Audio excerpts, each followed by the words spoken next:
Hello there, my name is Chris Ogle and welcome to the very first education show that we've aired on L4G.tv. This is a very special show because we're going to be setting the scene for this education channel going forward. And with me today, an absolutely amazing character that I've recently only just met. Come and say hello, David.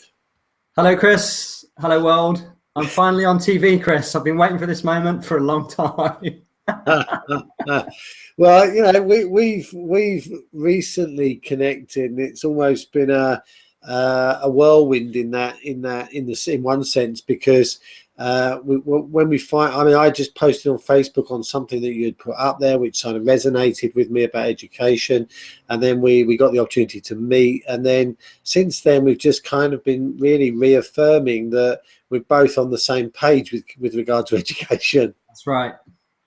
And you know, this has come about because of the conversations that we've had, and yeah, I'm really excited about it because although we do think the same, I'm doing it on a hunch, and you're doing it on a lot more than a hunch. So maybe you could just say for the people that are watching today, like, what's actually happened to you to get you into this space right now? Because you are a teacher, you have been a teacher, and of course now that's not the case. So what's actually happened? Give us a little bit of your story. So I was a school teacher for 8 years, maths teacher, also did a bit of drama. I joined the profession in the year 2000. I went on to become a pastoral coordinator at one of the largest middle schools in Bedfordshire, which got me working with children with conditions such as ADD and dyslexia, dyspraxia, etc. So I developed a real interest in what was going on there for those kind of kids. And the honest answer is, I started to question the system around me as a result of the questions that were being posed to me by these children. To give you some examples, they would say, Mr. Mills, why do I have to study Pythagoras' theorem? When am I ever going to need this in real life? And I would listen to their question and I would reflect on it and ponder upon it. And I realized I actually didn't have a good enough answer to that question. And being an honest soul, I would be honest with them and say, to be honest with you, you probably won't ever need this in real life. To which they would say, well, can you tell us why we're learning it then? And there were more questions. Mr. Mills, why do we have to raise our hands to ask to use the toilet? Isn't that a basic human function? You know, going urinate, is that not a completely basic human function? Again, while most people would have interpreted these questions as disruptive and quote unquote inappropriate, I thought, no, this is a perfectly sensible question to be asking, and quite an intelligent question to be asking as well, questioning what's going on around you. Mr. Mills, why do you give out homework other than to make us hate our teachers? You do realize that we've been at school for 8 hours working hard. Aren't we entitled to go and have a childhood? How would you feel if you had to go home from a busy day at the office and to do all this extra work? Well, in that particular case, that didn't rub so well because I was a teacher who had to go away and do work all night long. But those kind of questions were thrown at me. Oh, and another one I loved, 12-year-old turned to me one day and said, Mr. Mills, I don't understand this.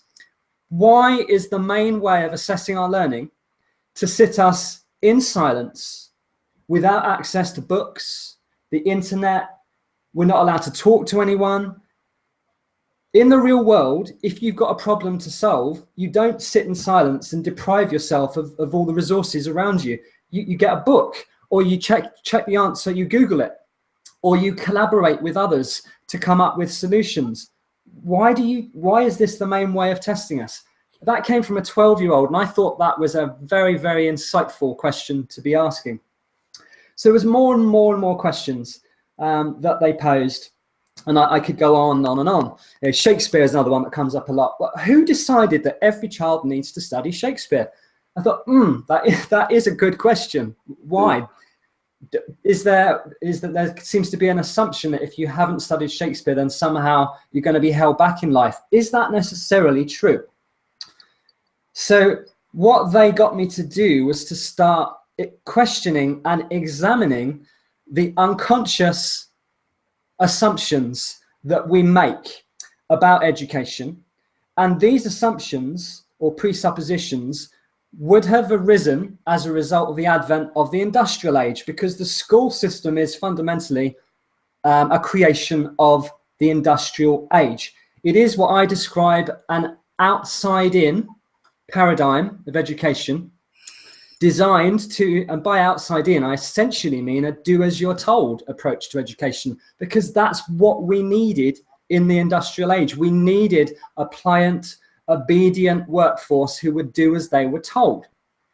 So if you, as a result, again, going back to the questions the kids were asking me, eventually I started delving into all of the assumptions that were there underneath the surface that nobody was actually looking at. Nobody even thought to question them.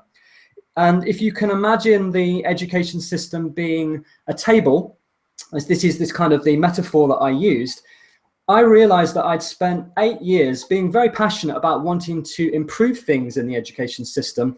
But what I was doing was I was very preoccupied with the tabletop. And I thought, as a lot of people do, the school reformists, if we paint the tabletop a different color, that will improve the overall quality of the table. The thing is, if you take the time to step off the table and look at the legs, the assumptions underpinning it, that created it and hold it in place, you realize that those assumptions are no longer true in the context of the 21st century, in the context of the information age that we're living in. And in fact, I would argue we've now transitioned out of the information age and into the innovation age. Some of these assumptions, well, there's 3 ones which I like to identify. The 3 big ones would be, number 1, the experts know best. And out of that assumption has come this belief that learning is the result of teaching. And again, this comes from that outside-in perspective where people do as they're told. Whereas I've come to see that learning is not the result necessarily of teaching, but learning is something that takes place anytime, anywhere, with anyone. It's natural, it's spontaneous, it's effortless, it's largely unconscious, it's largely invisible, and it's unique to the individual. So it cannot be compared to the standard of others. It cannot be tested, tabulated. Yeah. That gets us started anyway. So basically, you were at the school, you worked out that, you know, the questions you were getting were kind of asking you to challenge the system that we had. And then you went through a period where you kind of spent a couple of years really just analysing this thing to death. I did. It is no exaggeration to say that leaving the school system threw me into a bit of a, you know, an early midlife crisis, if you like, because I loved working with the kids, but I couldn't work as part of that system. And in fact, I wasn't allowed to be who I wanted to be in the system. That's the other thing I should just mention before I answer your question, was that the adults around me would not let me do what I knew worked best for the children. So an example would be, I was always thinking outside the box. So if I was often given the so-called lower ability classes for maths. And it was quite clear to me that most of the children in this class were kinesthetic learners. They learn by moving and doing. So I would take my classes out onto the playground to play maths basketball, for example, where I'd fire mental arithmetic questions and they had to get the right answer in order to pass the ball and shoot at the basket. Now, the kids loved that and they were learning. The trouble was, I would then get teachers complaining to senior management because their students were looking out the window and asking, why can't we have fun like Mr. Mills's class? Now, rather than be inspired by my example, what would happen is I would get sent to the head teacher's office like a little naughty schoolboy and told in no uncertain terms, keep your children in the classroom. You are disrupting the school. You are disrupting the efficient running of the school.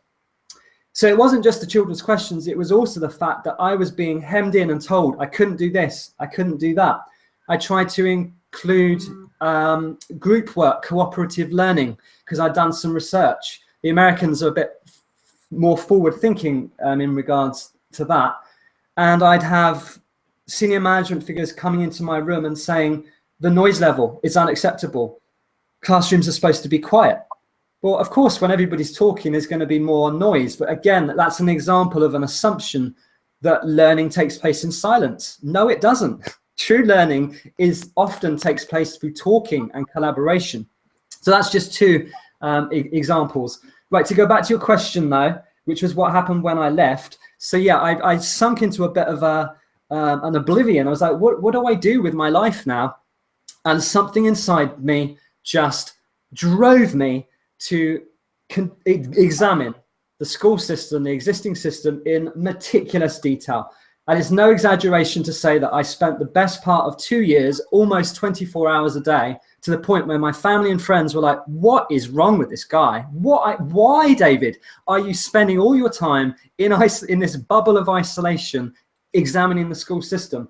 And I couldn't really explain it. I just felt this calling deep in my heart or in my soul that I was the guy who had to do this, because eventually the time would come where I would be on a TV channel with a guy called Chris Ogle having a conversation about where education needs to go.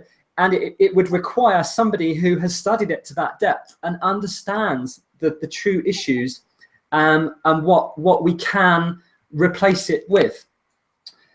And again, the bulk of my study revolved around these assumptions.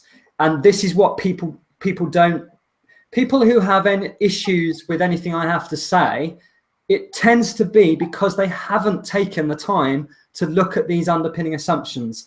And that's why my message is often to people, start there. Start with that key core assumption. Learning is the result of teaching. Just sit with that.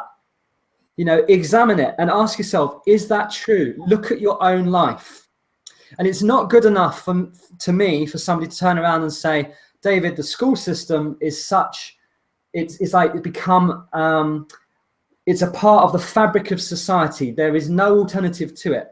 I completely reject that. That to me, we can't use lack of imagination as an excuse to continue adhering to something which no longer applies in the 21st century. That's not good enough. And if you speak to children, particularly the very little ones, you'll find that they do have ideas and suggestions because their minds are open and they're ready to use their imagination and their innate creativity to help us forge solutions and find ways to move forward, which is why I spend most of my time with children, because they understand me and I understand them. And the children are the ones that are going to create the new way of education, which is, in fact, what I'm talking about, what we're talking about here isn't just a new approach to education. It's about creating a new way of life. For me, it's a new civilization, a new society, a community-based society. And education, a new paradigm of education, must sit at the heart of that, from my perspective. And when I use this, go on. It's really interesting to hear what you're saying, because I've just made a couple of notes here listening to, because we're talking about what's not right with what's gone on and kind of the history of where it's come from. And when I look at the education system and I look at kind of what we need is creativity and problem solving. That's what we need. And what you've just said basically is that if you're going to just teach people what you already know, you're only ever going to get either the same level or lower than what you already know. Yeah. You can't, because to create another thing above it, you got to have people that are prepared to step outside the box and do something different. Absolutely. If you keep suppressing these people into the box, essentially what you're doing is saying no change is where we're at, folks, and we don't need any more. And of course, the world has moved on. The world is a completely different place. When all these education systems were created, we just about managed books. We've got information at our fingertips now. We don't need to know when the Battle of Hastings was. You haven't got to teach people that stuff. They can get it 2 seconds on a phone. You know, like and they're pretty good at getting stuff off the phones, these kids. So what we've got right now, and the way I look at it is, you talked about the way forward, and the way that we're going to be able to get solutions is to work in teams, in groups of people, communities. But solving problems, we're going to need more than one brain. We're going to need a few brains on these jobs. And that's all about collaboration, cooperation, and working out how people can interact together. What we do at schools is divide, we separate, we test, we promote competitivity, scarcity. We do all of the stuff which drives kids apart and starts managing. And basically all it does is it makes them compare themselves to each other, which forces them down the road of thinking, I'm better than you, I'm better. And it creates egos, which we know are going to have to be disposed of in the near future.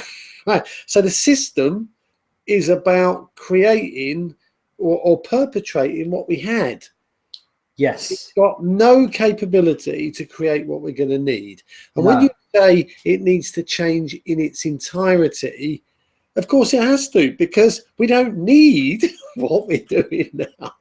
We need creativity, problem solving. There's enough human problems out there for us to solve. And these young minds who don't know any different, and they're not, and basically the baby boomers, of which I'm one, you're probably a bit after that, but I'm a baby boomer. So basically all this stuff we've created is about as useful as a hang glider in a mine shaft. And we're gonna have to learn to drop it, because it isn't needed where we're going. And what we need is the young, as you quite rightly said, we're going to need the young people to be accessing their innovation to create the solutions. And, you know, let's just take for 1 second. Let's say the money supply collapsed and all the banks collapsed and the money was worth nothing. Let's just say that happened, and it isn't far from the potential truth. I think it's much closer than people realise. What are we going to do? What are all these people who are relying on their pension going to have to eat? What are they going? Where are they going to get the money from? And actually, it's the young people that are going to innovate and create the solutions that are going to take care of those people, but not if we don't let them innovate. No, exactly, that's the thing. So, you know, I kind of totally get what you're saying, and I hope that people that watch this kind of get the seriousness of this. It's not, oh, should we change the education system? This is like, we have to change the education system. The earth is not sustainable with our current prevailing social paradigm. It's not sustainable. So we have to create something different from the ground up. And, you know, having spent those 2 years like I did, looking at this in as much depth and detail, I came to the conclusion that education is like the heart and soul of any civilization. Actually, what I want to say, to be more specific, a society's approach to education, for me, defines that society or that civilization. So you've got to get that right first, which is why I say that this isn't just about, oh, let's create a new education system. It's why I use the word paradigm. I've just written down a definition of paradigm here in case people aren't familiar with this word. But what is a paradigm? It's an important change that happens when the usual way of thinking about or doing something is replaced by a new and different way. So by education paradigm, I'm talking about a whole new conceptual framework within which to view children, learning, education, and life itself. That is how big this is. And everything that you said, Chris, about children as creators and innovators, this to me is the key. If for those that haven't clued into this idea that we've already shifted out of a knowledge society and into an innovation society, just look at the iPhone.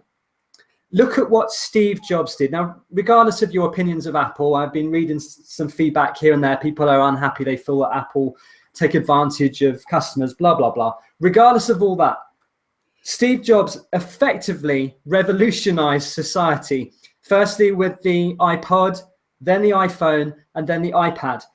5 years ago, it would have been unthinkable that I, my mum, my dad, my brother, my sister-in-law, and my grandparents all have an iPad, but they do. And as you say, information now freely available on every internet-connected device. We do not need to be going to this institution to sit behind a table and sit behind a desk, having a so-called expert delivering us information. This whole paradigm of education being delivery of a package to a recipient consumer, to a passive recipient or to dependent consumer is dead. We are in the innovation age. We need children now to be creating and innovating. Rather than sitting there being fed information, we need to provide innovative, creative learning spaces, natural learning environments in which they are empowered to create and innovate and find solutions. So what I'm saying is we no longer look at education as a process of preparing children for life. Education becomes life itself. So children are actually empowered to start living, and that is their education. And in so doing, they teach us adults who are stuck in our old, obsolete mindsets to pull us out and join them. The children are already riding the crest of the wave of this shift in human consciousness, this shift from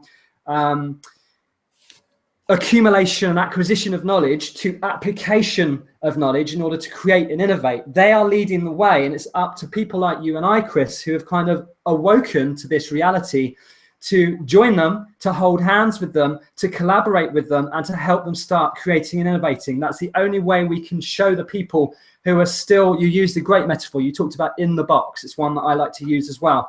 People are still in the box, and it's not a judgment.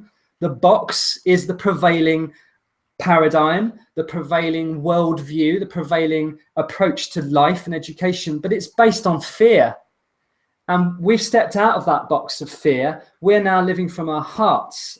And, you know, it might sound a bit namby-pamby, but it's love is what's driving me. It's not about judging anything going on inside the box or judging people who are inside the box. I'm motivated to spread love. And I see the way to do that is through today's children, particularly those children who are being told that they are abnormal, that they are different, and being handed these cruel and, in my opinion, totally unnecessary labels such as attention deficit and dyslexia. It's really interesting. I mean, and drugs, by the way, to suppress Yes. them as well. But we won't go there on this.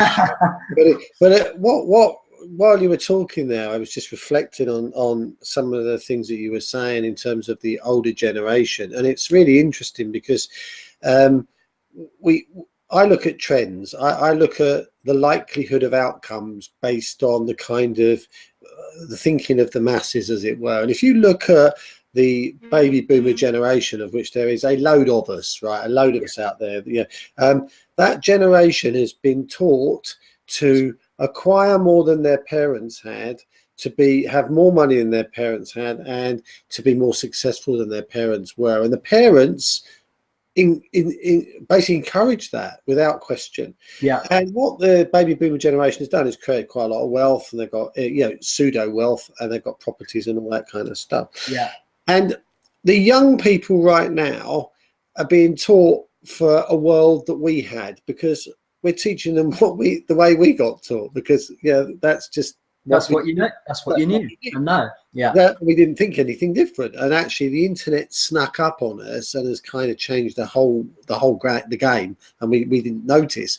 And we taught kids we've said to kids, right, you go in school, you study hard, you do the exams, you get the qualifications, you get 50 grand worth of debt at university, and you come out and you get this great job. Oh, hang on, those jobs don't exist. We messed up on that last one. Sorry about that. But anyway, just help get a job in Tesco's and you'll get paid that debt off in about 20 years. You know what I mean? It's like that. So when you look at the young people of today, the prospect that you're offering them, the thing you're offering them is learn in misery and then carry on with the misery for the rest of your life and then die. Yeah. And they're going, hang on a minute, this doesn't sound that good a deal to me. This sounds right. And what's going to be the crux of this is that having no chance of making all that money, having no chance of building a bigger empire than your parents have, the parents might turn around and say, well, you're just wasting your life. You're not aspiring to the things that we aspired to. But actually, they've got no reason to do it because the parents have got loads of money. 26%, I think, of the loans now to kids to buy houses are coming from the parents because they've got enough money to do that. They're becoming one of the biggest banks for the new acquisition. But actually, the kids are going to turn around and say, do you know what you did sucks, and actually it's not right for us. And I said the same thing in fairness to my father. I said, look, Dad, if I do what you did, I'm going to get what you got, and I don't want that. That's not my life. Yes, you're right for you. That was the life you chose, but I want to choose my life. Now, if I run the clock forward, actually kids are going to be saying the same thing. Well, it was all right for you to do that. The world was different in your day. But right now, actually, we're consuming more resources than this planet can afford to give us. We're basically shitting in our own backyard, so it's actually becoming uninhabitable. Yes. This isn't a very good idea. And we need to come up with some better ideas because you guys got it wrong. And effectively, the education system is the place to start. And these kids have got no other choice. It's not like they can say, oh, I think I'll go and get a great job and do what you did. There isn't the opportunity to do that. It's not there. So it's not, what I'm saying is this is a fait accompli. It's a slow tide coming in. You can argue till you're blue in the face. It's still going to happen. So the trends are all set. It's not a case of if, just only a question of when. Yes, and people are in denial over this, Chris. They don't want to accept it, which is why people like you and I, have got this just burning passion inside. There's nothing anyone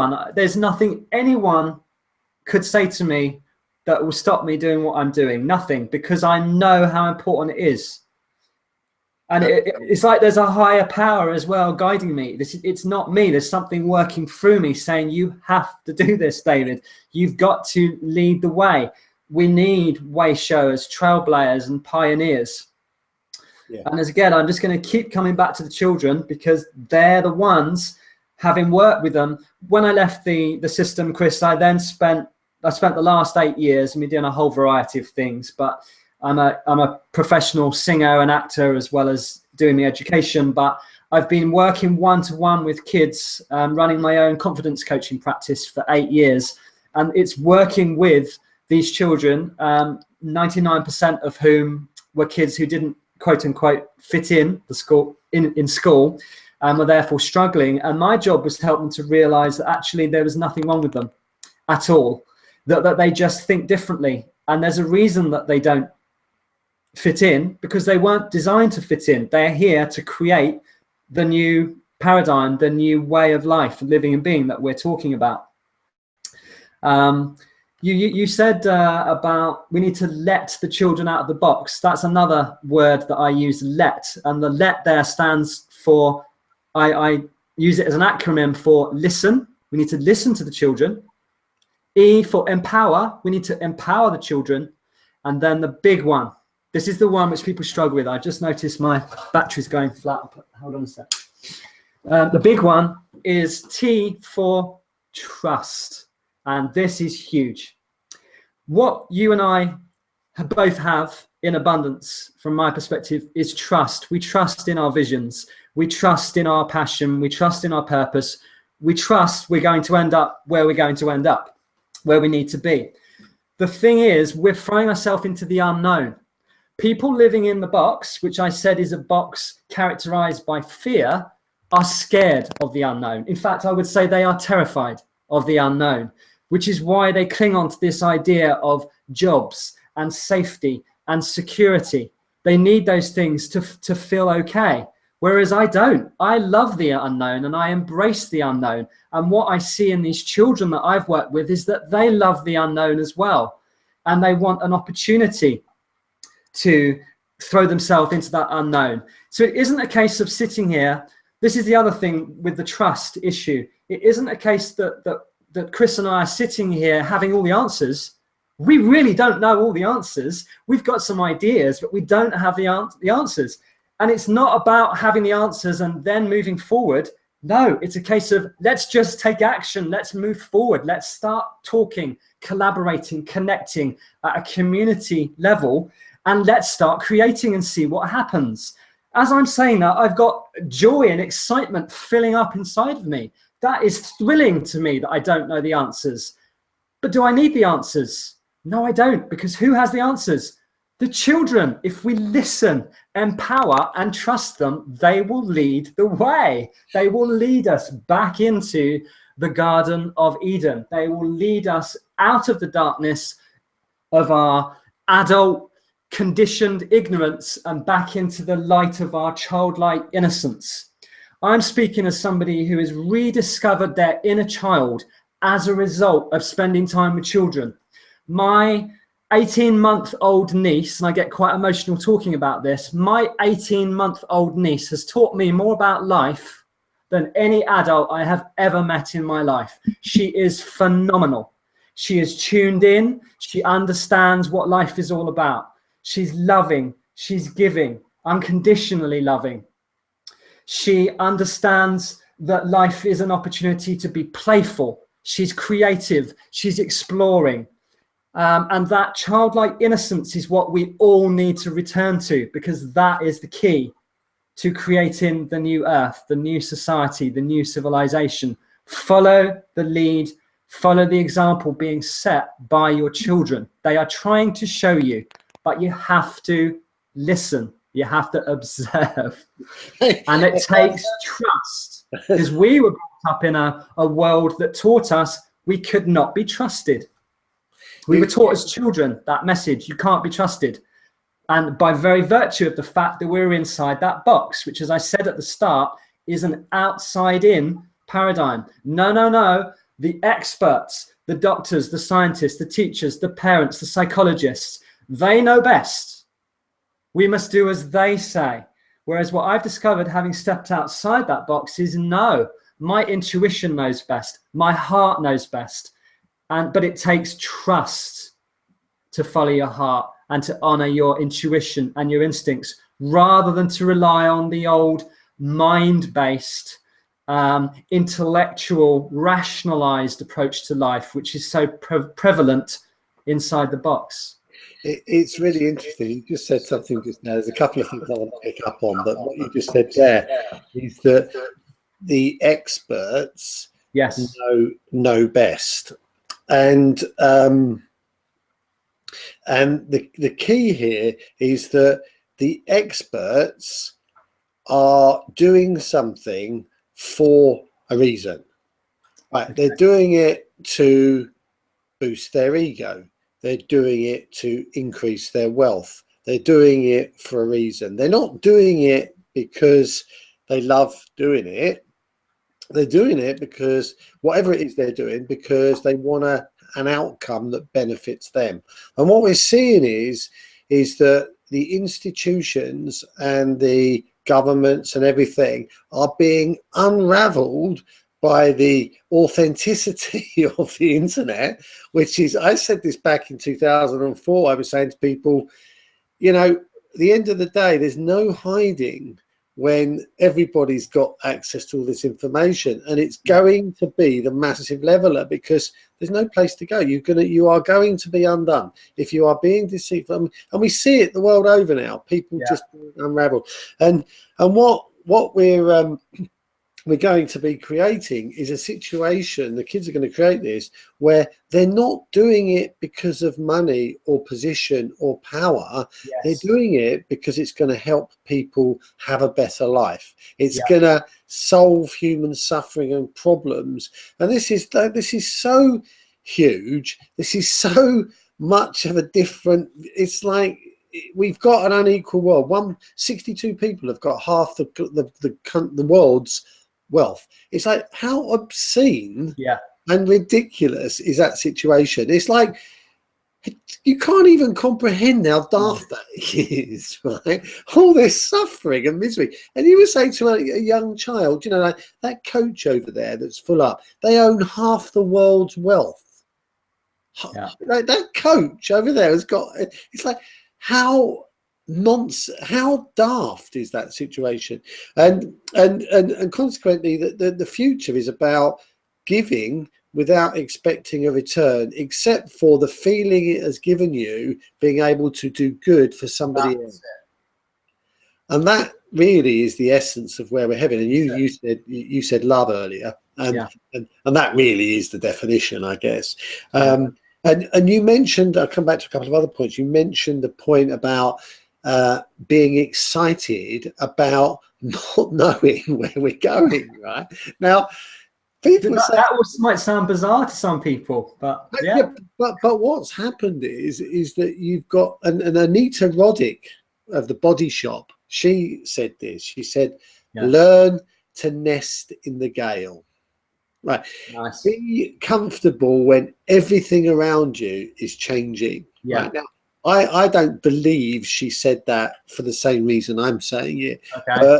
But the fact is that if you get comfortable not knowing where your next meal's coming from, not knowing what's around the corner, but being understanding that whatever it is, you've got the resources to handle it, which comes from inner strength. If you're in that space, it doesn't matter what comes around the corner, because you can make it right. You can survive. And I think that is such an important point to make, and it really is about internal resilience, which is some of the work that Emma and Keith and people are doing out there to build that inner resilience is really quite crucial. And what we're doing with the kids today is crushing that. By the way, we're not encouraging it. We're just saying, don't worry about, we're actually killing it off in them. And the last thing I want to just mention is, you said, like about I don't have all the answers, and the bottom line is, one brain is never going to have all the answers. There's 7 billion people on this earth. Come on, guys, collectively we must be able to come up with something that's a bit more helpful to the human race than what we've got. It's just bananas that we've got this situation that we've got at the moment. But it is about having all the questions. It's not having all the answers. It's having all the questions, right? And when I got taught that, it's not about having all the answers. It's about having all the questions. It was in a sales environment. It's about ensuring that you're learning from your prospect about understanding what it is they need, so that you can provide them with a solution. Right? And what we're in this state right now is we don't know what the answer is, but we know to question everything. because it's only by questioning what we're doing that we're going to say, well, there must be a better way of doing that. Bearing in mind we've got this technology, bearing in mind we're running out of resources, bearing in mind we need to be more sustainable, bearing in mind we've got the capability to create energy out of nothing. We must be able to come up with better answers than the ones we had for burning fossil fuels like 100 years ago. We must be able to. It's a jigsaw puzzle. We just got to work out how to put it together again. That's right. So I'm absolutely so pleased that we kind of got this show off the ground, because I think that there are people that we both know who are doing some amazing things in education out there at the moment, in terms of homeschooling, in terms of new innovative ideas, in conjunction with kids who are kind of probably leading some of that. We got to get these people on the show. We've got to get this people because everything we talked about is possible and it's going to happen. We just got to, it's just a question of rolling it out now. And yeah, and this is the start. This is why I'm so excited about this, Joe, and why I'm so excited you're on it. It's because, you know, with your energy and your desire and the background to what's created you to put you in the place that you're in and where you're kind of like seeing it, it's just absolutely awesome. Love it. Thank you. So probably one of the things I just want to touch on before we close out today's show is we talked a lot about what's wrong. We've talked about a lot about you know, the older generation and the fact that, you know, that's no longer tenable as a methodology for the population these days. What ideas have already come up about how we could perhaps take this forward? What's the next step, as it were? And I know there are going to be people that come on the show in future weeks that will be able to probably shed more light on this, but do we have any ideas of what could come in terms of education? I would like to just say a little word about the Sudbury Model in the United States. Apart from examining the school system in this country, I also I've spent probably about over a period of 5 years, I explored all the existing alternatives to the prevailing paradigm, the school system. And that involved visiting schools in the United States, Canada, Japan. I also explored a revolutionary approach to education taking place at a school in a forest in Russia. But of all of the models that I looked at, the one which inspired me most was the Sudbury Model. The original Sudbury School opened in Massachusetts in 1968, Sudbury Valley School. It's had a very successful track record, but it's been largely ignored by the academic community because it's so outside the box.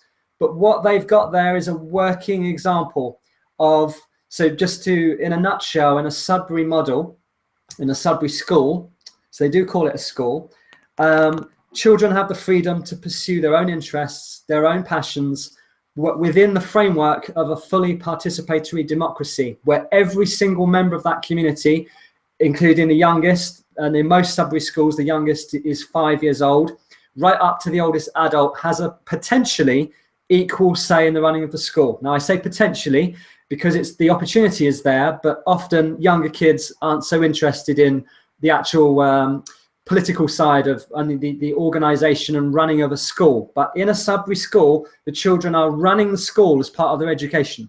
So they're involved in the heart and soul of how the community unfolds, to the point where and some people find this a little bit too extreme, they hire and fire the staff as well.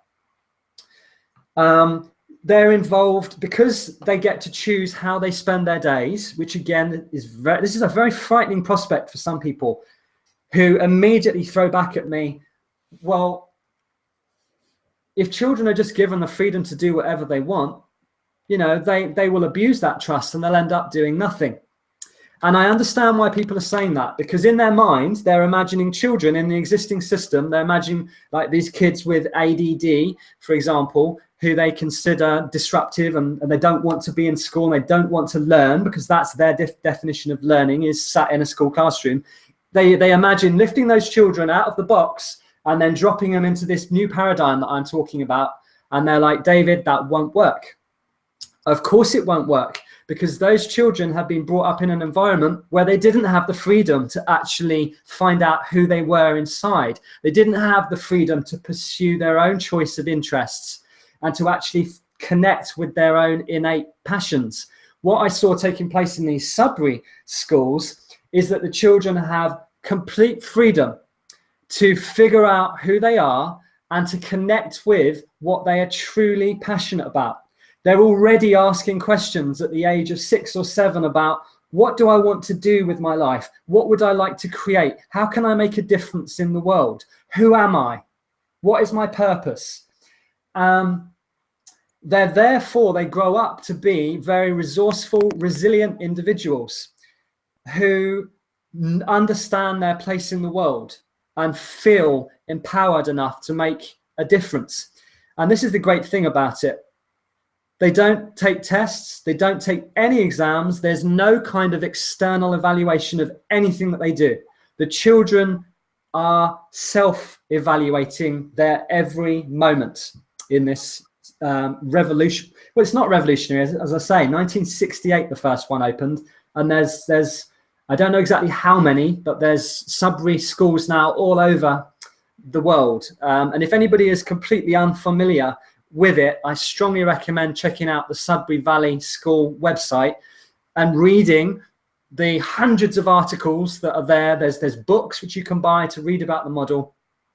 I myself, as a result of what I read about the Sudbury Valley School, flew out to Chicago in 2012 and worked for 6 months volunteering at Tallgrass Sudbury School, which is another school, works on exactly the same model, but on a smaller basis. There was only about 20 students at the school I worked at. Whereas Sudbury Valley School, the original, they've got 200 students. So they're operating in a bigger community level.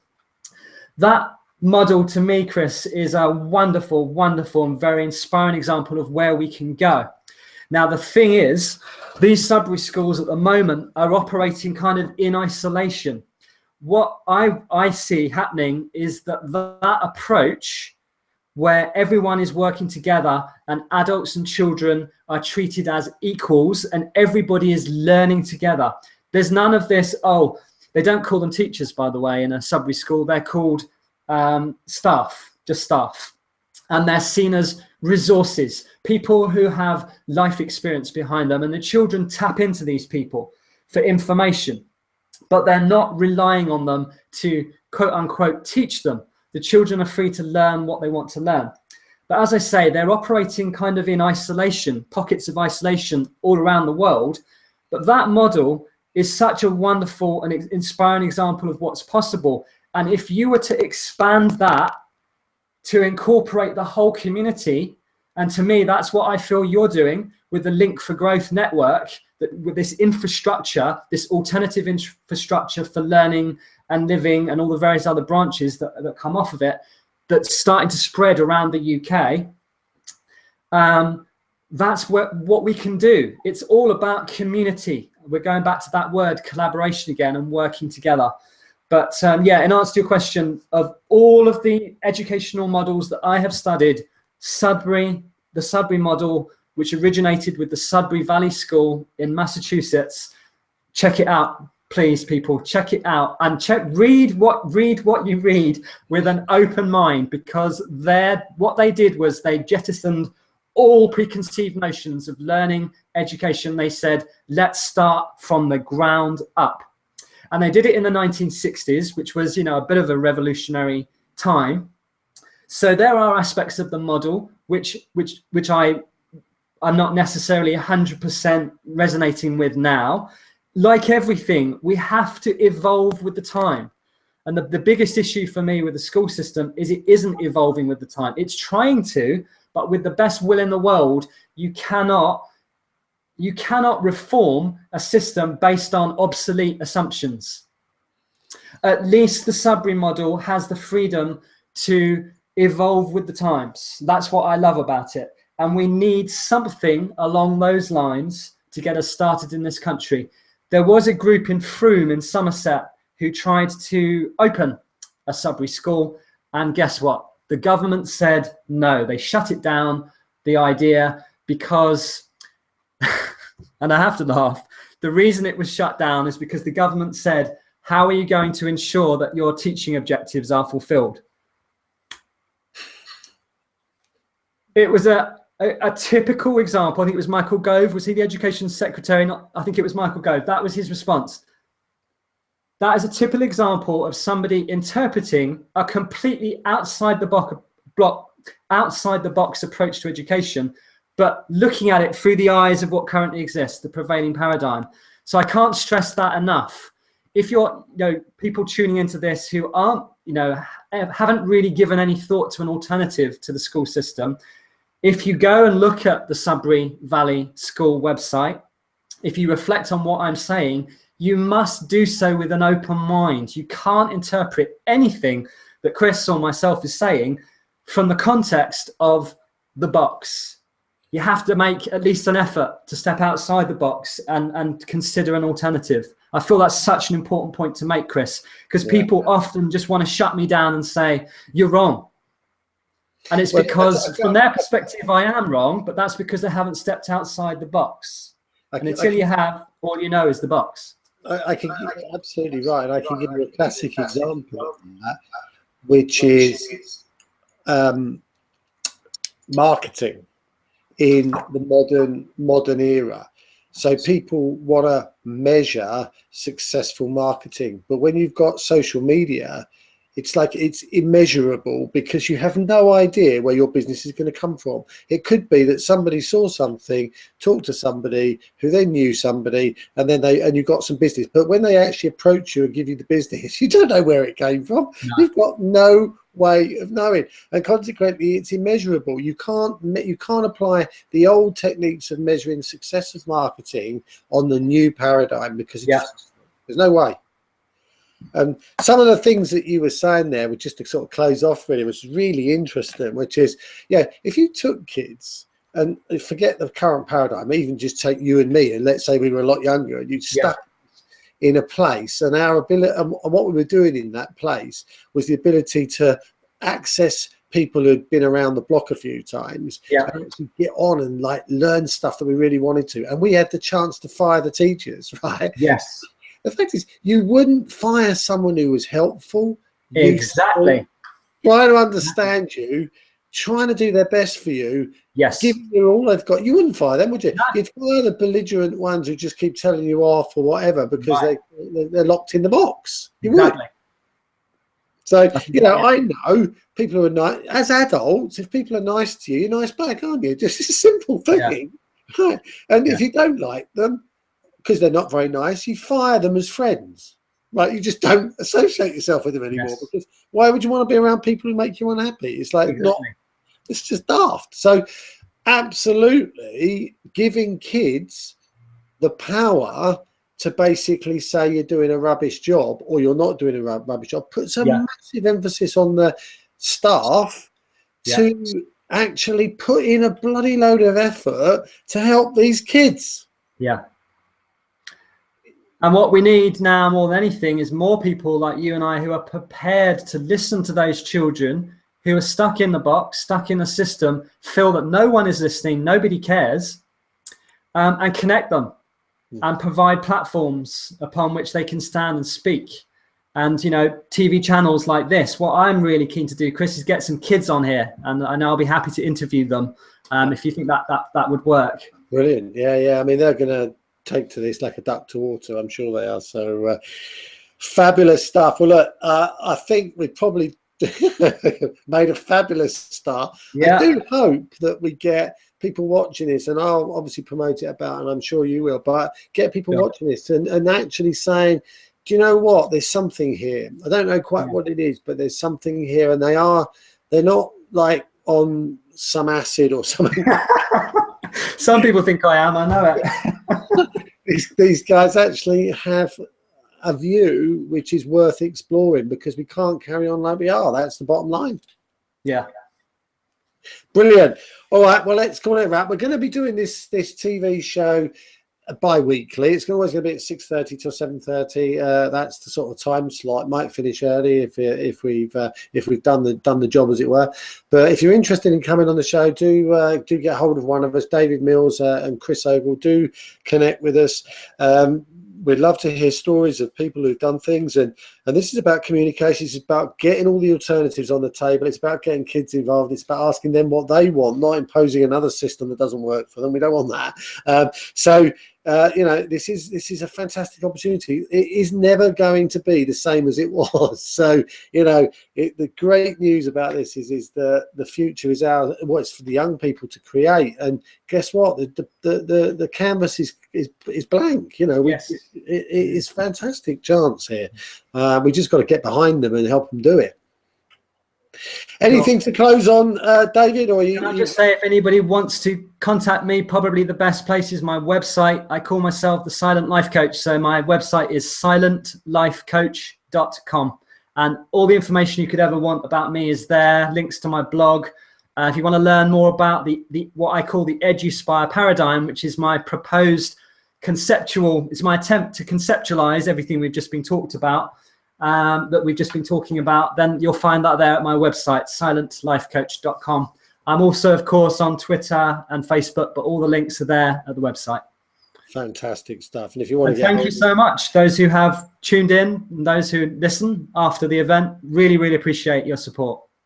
Fabulous stuff. Well, thanks very much, Dave, for coming on. I'm just so pleased we met.